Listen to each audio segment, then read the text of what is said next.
السلام علیکم ورحمۃ اللہ وبرکاتہ. حضور میرا نام امت الجمیل انور ہے اور میرے میاں کا نام رفیق الرحمان انور ہے.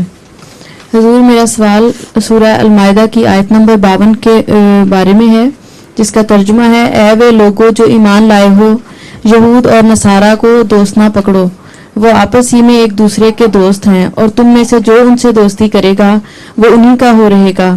یقیناً اللہ ظالم قوم کو ہدایت نہیں دیتا. حضور اس آیت میں دوست سے کیا مراد ہے؟ کیسی دوستی؟ ایسی دوستی کہ تم ان کے ہی ہو کے رہ جاؤ، یہ مراد ہے.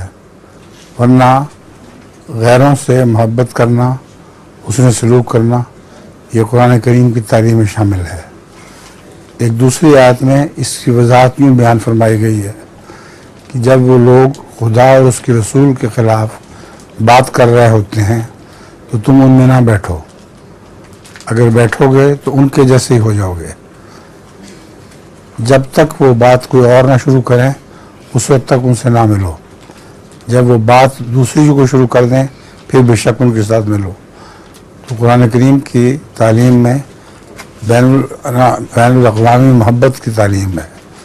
اور یہ جو یہ بعض آیتیں جو ہیں ان سے غلط ترجمہ کر کے غیر احمدی غیر مسلم اسلام کے خلاف غلط فہمی پھیلاتے ہیں. جزاکم اللہ.